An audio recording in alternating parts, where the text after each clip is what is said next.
తనపై ఇబ్రహీంపట్నం ఎమ్మెల్యే మంచిరెడ్డి కిషన్ రెడ్డి చేసిన ఆరోపణలపై మాజీ ఎమ్మెల్యే మల్రెడ్డి రంగారెడ్డి తీవ్ర ఆగ్రహం వ్యక్తం చేశారు. ఒక మండల తహసీల్దార్ను నిర్దాక్షిణ్యంగా సజీవ దహనం చేస్తే సిబిఐ విచారణ జరిపించాలని, దీని వెనుక అసలు ఎవరెవరున్నారో బయట పెట్టాలని డిమాండ్ చేస్తే నేను ఏదో ప్రజల భూమి కబ్జా చేశాను అని మంచిరెడ్డి ఆరోపణలు చేయడం సిగ్గుచేటని అన్నారు. 10 సంవత్సరాలు నీవే ఎమ్మెల్యేగా ఉన్నావు, ప్రభుత్వం మీదే ఎందుకు చర్యలు తీసుకోలేదని మంచిరెడ్డిపై తీవ్ర స్థాయిలో విమర్శలు చేయడం జరిగింది.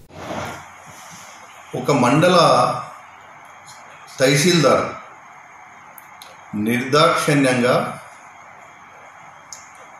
చంపబడ్డది. దాని మీద నేను సిబిఐ ఎంక్వైరీ చేస్తే నిజాలు బయటపడతాయి. దీంట్లో ఎవరున్నారు, ఏమున్నారు, దీని వెనకాల ఎవరున్నారు అని చెప్పమని మేము చాలా క్లియర్గా అడుగుతున్నాము. అందుకే సిబిఐ ఎంక్వైరీ చేసి ఆ అధికారి చనిపోవడానికి కారకులు ఎవరో తేల్చమని అడుగుతుంటే ఈరోజు కిషన్ రెడ్డి మల్రెడ్డి రంగారెడ్డి ఏదో చేసినాడు, ఆయననే భూములు కబ్జా చేసినాడని చెప్తున్నాడంట.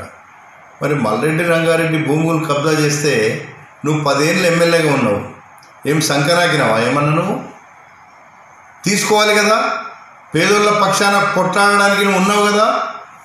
ఎక్కడైనా ఎవరివైనా భూములు తీసుకుంటే పేదోళ్ళ పక్షాన నిలబడి మల్రెడ్డి రంగారెడ్డే కాదు, ఇంకా ఎంత గొప్పోడు ఉన్నా సరే పేదోళ్ళ కోసం కొట్లాడి బాధ.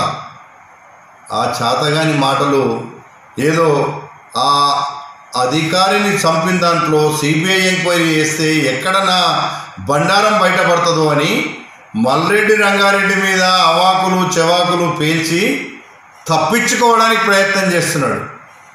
నీ భాష నేను నీ కంటే ఎక్కువ మాట్లాడగలుగుతా, నాకు సంస్కారం అడ్డం వస్తుంది.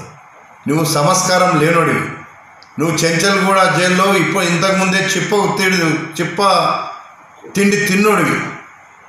ఇవి అలాంటి ఓని మీద నేను ఇంతకంటే ఇంకేం మాట్లాడను. కానీ ఈయన గడిచిన 10 సంవత్సరాల నుంచి ఇబ్రహీంపట్నం నియోజకవర్గంలో రెవెన్యూ అధికారులనే కానీ ఇంకెవరినైనా ఇబ్బందులు పెట్టి ప్రభుత్వ భూములన్నిటిని కూడా కాజేస్తున్నాడు.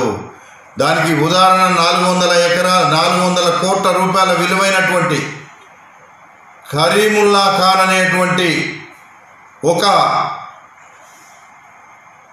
భూమి ఎక్సెస్ ల్యాండ్ను 40 ఎకరాలు కబ్జా చేసినాడు.